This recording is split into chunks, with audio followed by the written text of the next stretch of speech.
네, 할렐루야. 이제 오늘부터 오늘 월요일 4월 14일 이제 고난주간이 시작됩니다. 주보에 미리 올려드린 것처럼 한 주간의 말씀 묵상 성경 본문을 올렸습니다. 그래서 오늘부터 제가 그 말씀 묵상과 함께 여러분들과 함께 말씀 묵상을 나누고자 합니다. 여러분들도 말씀 묵상을 하시면서 오늘 제가 저와 함께 말씀 묵상하실 때 아마 많은 도움이 되지 않을까 생각해 봅니다. 잠시 저희가 기도하고 말씀을 시작하도록 하겠습니다. 사랑과 은혜가 충만하신 주 하나님 아버지, 이제 오늘 저희들 고난주간을 첫째 월요일 고난주간을 맞이했습니다. 이 시간부터 저희들 주님과 함께 모든 말씀을 묵상하며 주님이 가신 그 고난의 길을 저희들을 함께 동참하기를 원합니다. 단지 이 시간이 매년 우리가 드리는 그 시간이 아니라 정말 우리를 사랑하셔서 이 땅에 오신 그 주님을 생각하는 귀한 시간들이 되도록 인도하여 주시옵소서. 예수님의 이름으로 기도드렸습니다. 오늘의 본문 제목은 잠자는 제자들입니다. 마가복음 14장 37절에서 40절 말씀이 되겠습니다. 먼저 우리가 성경 말씀을 묵독하도록 하겠습니다. 예수께서 돌아오사 그 자는 것을 보시고 베드로에게 말씀하시되 시몬아 자느냐 내가 1시간도 깨어 있을 수 없더냐 시험에 들지 않게 깨어 있어 기도하라. 마음에는 원이로되 육신이 약하도다 하시고 다시 가서 기도하시되 말씀과 같으시니라. 다시 오사 보신즉 그들이 자니 이는 그들의 눈이 심히 피곤함이로라. 그들이 예수께 무엇으로 대답할 줄을 모르더라. 아멘. 오늘 본문은 예수님이 겟세마네 동산에서 기도하시는 장면을 저희가 그렇게 기록하고 있습니다.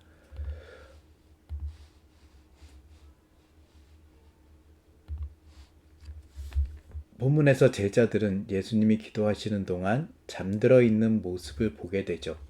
예수님은 제자들과 함께 최후의 만찬을 하시고 그들과 함께 이제 겟세마네 동산에 올라가십니다.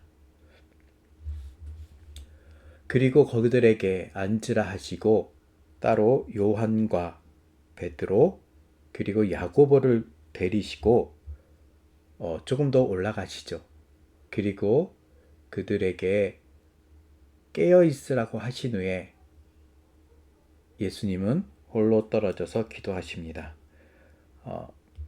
누가복음에 보게 되면 누가는 이렇게 기록하고 있습니다. 돌을 던질 만한 거리로 가셔서 홀로 기도하신다라고 기록하고 있습니다. 그러니까 돌을 던질 만한 거리니까 아주 가까운 거리죠. 그 거리에 던질 만큼 가서 예수님은 홀로 기도하십니다. 그런데 와서 보니까 어떻게 됐습니까? 제자들은 계속해서 잠을 자고 있었습니다. 예수님은 그들에게 이렇게 말씀하십니다. 깨어 있으라고 말씀하시죠. 사람이 잠을 이긴다는 것은 정말 힘든 일입니다. 그렇지 않습니까? 우리도 다 겪어봐서 그렇지만 피곤하면 잠을 자야 하죠. 몰려오는 잠을 이길 수는 없습니다.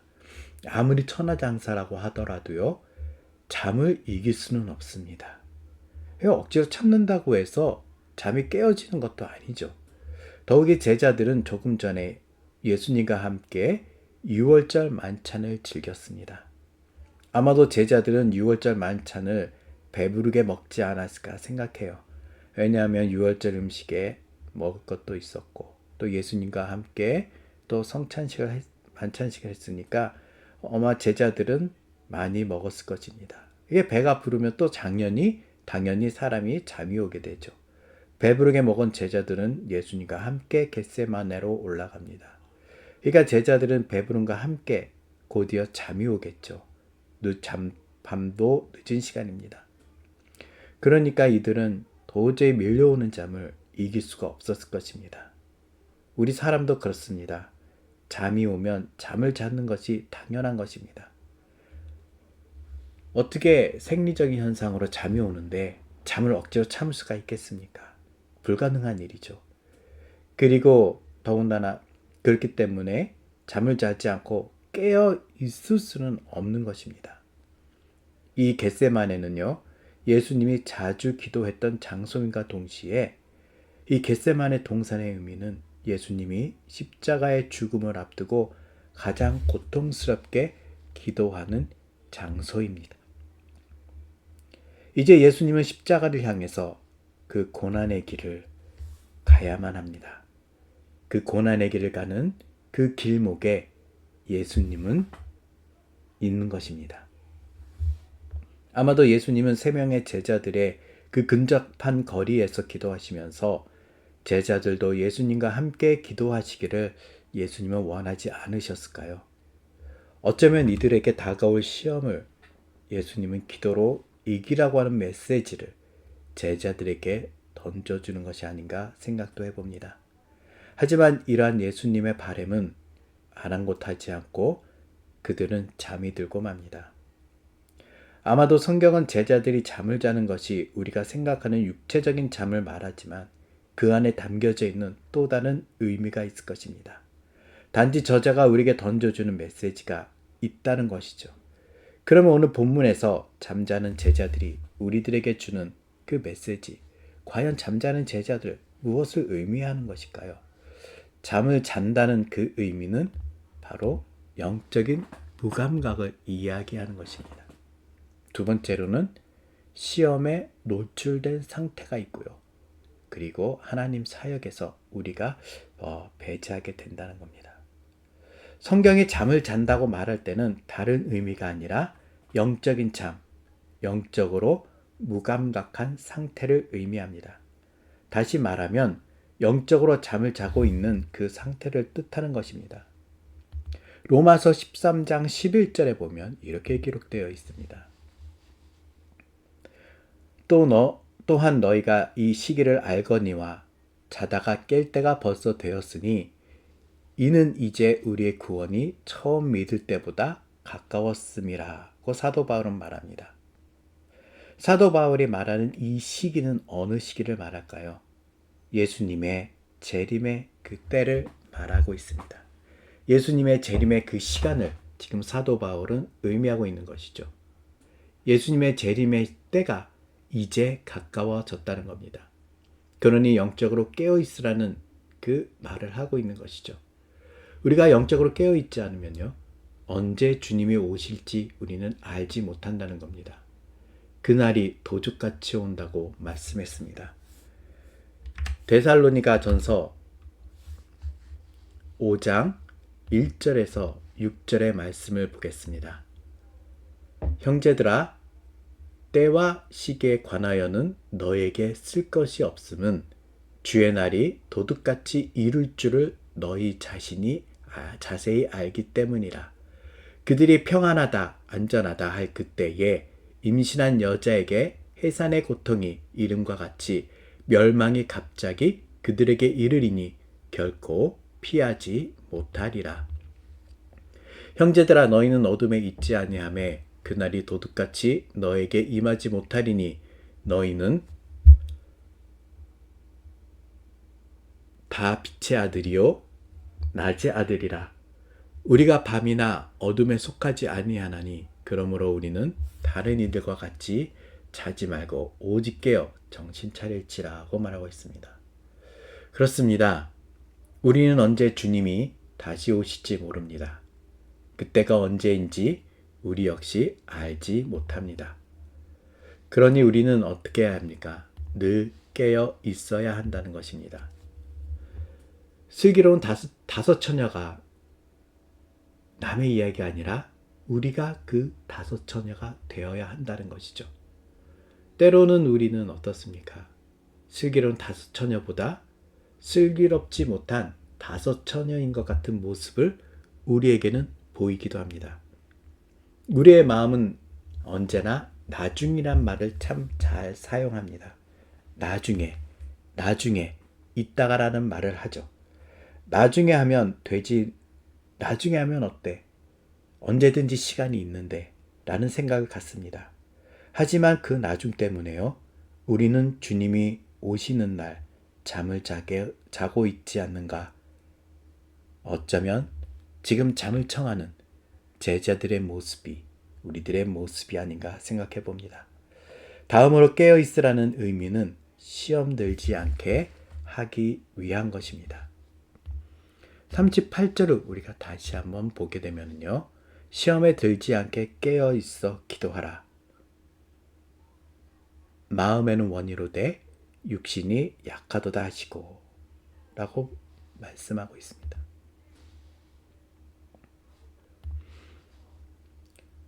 예수님은 제자들을 깨우시면서 말씀하셨습니다. 우리가 영적으로 깨어있지 않으면 우리 역시 시험에 들게 된다는 겁니다. 특히 우리는 베드로를 보면 더 알 수가 있습니다. 예수님은 베드로에게 내가 닭이 세 번 울기 전에 나를 3번 부인할 것이라고 했죠. 그러자 베드로는 어떻게 반응을 보였습니까? 자기는 절대 예수님을 버리지 않겠다라고 호언장담을 했습니다. 하지만 결국에 어떻게 됩니까? 예수님의 예언처럼 베드로는 예수님을 3번 부인합니다. 결과론이지만 만약에요, 베드로가 잠을 자지 않고 깨어서 예수님과 함께 기도했다면, 그랬다면 과연 베드로가 예수님을 3번 부인했을까요? 이건 어디까지나 가정입니다. 그리고 저의 개인적인 생각이지만요. 만약에 베드로가 잠을 자지 않고 예수님과 함께 깨어 있어서 기도했다면 아마도 베드로는 예수님을 3번 부인하지는 않았을 것입니다. 아니 어쩌면 마귀가 베드로에게 그런 시험도 하지 않았을 것입니다. 이런 의미에서 예수님은 잠든 제자들에게 시험에 들지 않게 깨어 있어 기도하라고 말씀하신 것입니다. 예수님의 말씀, 시험에 들지 않게 깨어 있어 기도하라. 우리에게도 이 말씀이 하시는 말씀입니다. 우리가 사는 세상은 영적으로 혼탁해지고 있습니다. 문화적으로 점점 자극적으로 변해가고 있습니다. 세상은 우리를 더욱 분주하게 만듭니다. 정신없게 만듭니다. 힘들게 만듭니다. 그렇기 때문에 우리는 매일 쉽게 피곤함을 느끼고 지치게 됩니다. 모든 것에 점점점 무뎌지게 됩니다. 이는 육체적인 피곤함을 말하는 것이 아닙니다. 육체적인 피곤함보다는 그것으로 인해서 영적으로 우리가 더 피곤하게 만들고 영적으로 우리를 더 무뎌지게 만든다는 겁니다. 누가 그렇게 우리를 영적으로 피곤하게 하고 무뎌지게 합니까? 바로 우리의 대적 마귀의 세력이 우리를 영적으로 그렇게 무뎌지게 그리고 영적으로 잠을 자게 만든다는 겁니다. 그들은 우리를 선정적으로 자극하고 있습니다.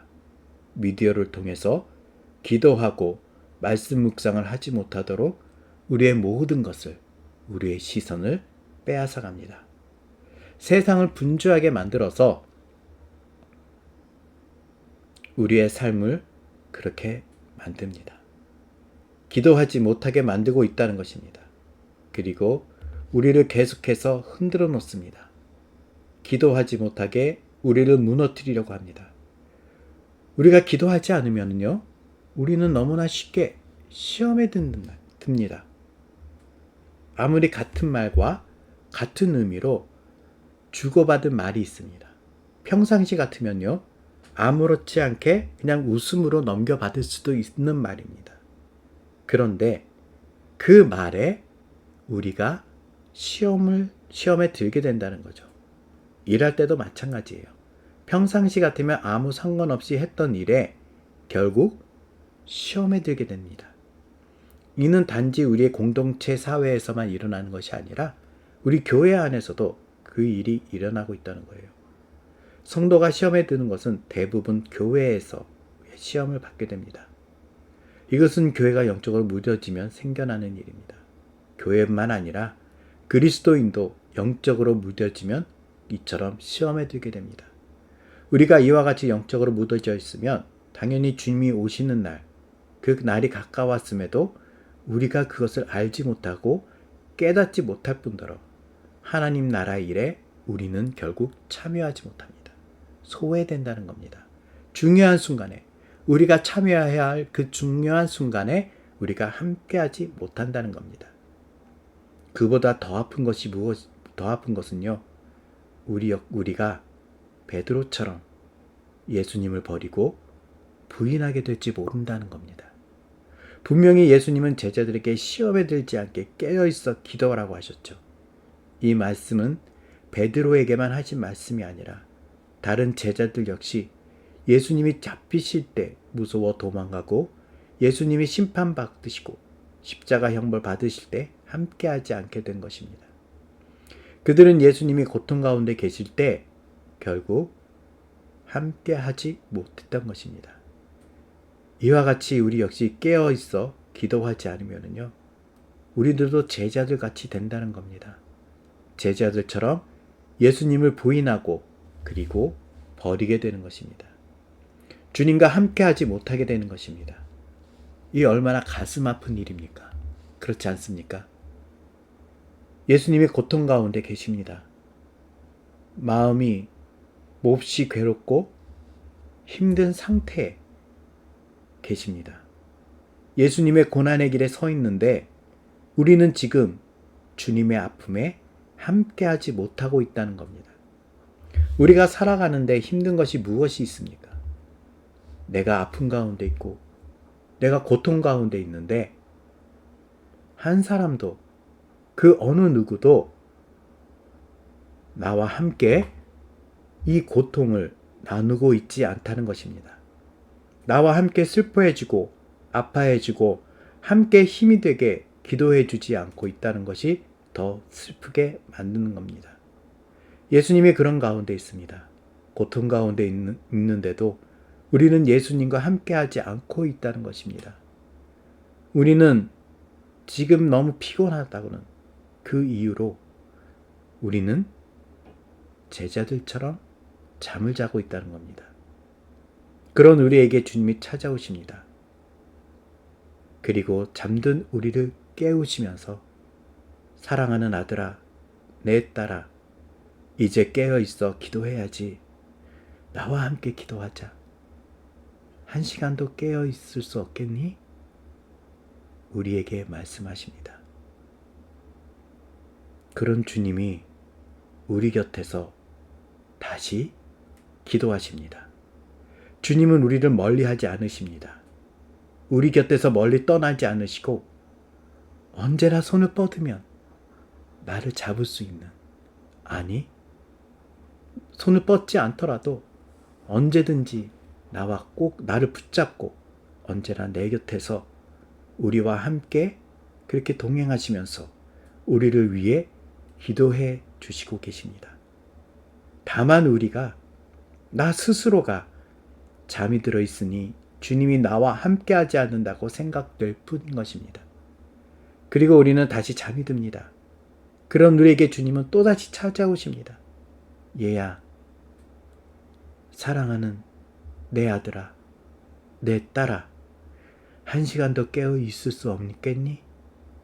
우리에게 깨우시면서 그렇게 다시 말씀하십니다. 우리 역시 베드로처럼 주님을 버리지 않겠다고 말합니다. 하지만 우리도 베드로처럼 무관심하게 잠을 잡니다. 주님을 우리들에게 계속해서 철야하며 기도하라고 하신 것이 아닙니다. 제자들에게요, 너 자지 말고 나와 함께 기도하자라고 하신 것도 아닙니다. 예수님이 말씀하신 건 한 시간을 깨어 같이 기도하자고 하신 것입니다. 단지 그리스도를 섬기는 데 있어서 우리가 약해지지 않게, 우리가 영적인 무능함에 빠지지 않게 그렇게 우리를 향해 말씀하고 계신 것입니다. 한 시간이라도, 담 얼마라도 좋으니 깨어있어 기도하지 않겠니? 영적에 무능함이 들지 않게 단 얼마라도 깨어있어 기도하지 않겠니? 라고 말씀하신 것입니다. 주님이 바라는 것은요, 주님이 다시 오실 때까지, 주님이 다시 오시는 그날까지 우리가 가진 것을 굳게 지키는 것 외에 더 이상 힘들게 다른 짐을 지어주지 않으려고 하시는 것입니다. 그것이 무엇입니까? 믿음입니다. 주님과 함께 동행하는 것입니다. 모든 것에 온전한 믿음이 이루어지기를 원하고 계시는 것입니다. 지금도 자고 있는 우리들에게 주님이 오셔서 말씀하십니다.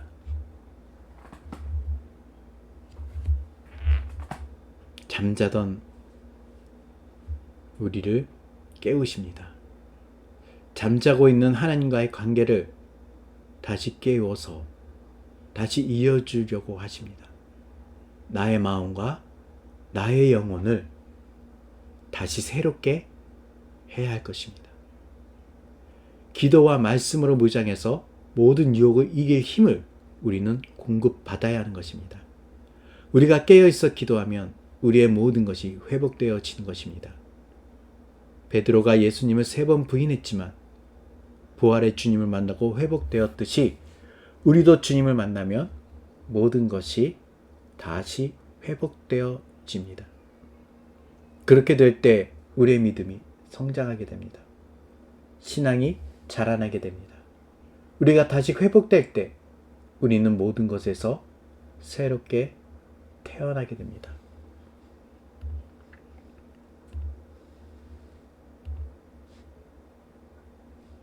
지금 우리의 신앙이 자고 있지는 않습니까?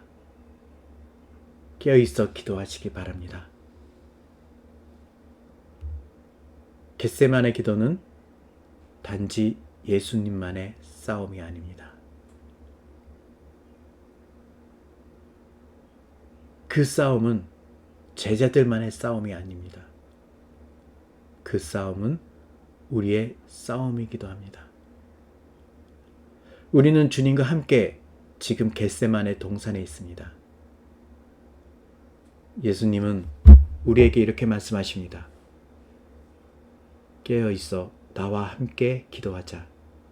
주님의 말씀을 기억하며 잠든 제자들이 되지 말고 언제나 깨어있어 기도하시기 바랍니다. 이제 고난주간이 시작되었습니다. 주님이 가신 길을 우리도 따라가면서 그 고난을 묵상하며 한 주간 주님의 그 가신 길을 다시 한번 우리도 생각하며 한 주간 주님과 함께하는 귀한 시간들이 되시기를 주님의 이름으로 축원드립니다.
적용과 결단의 시간입니다.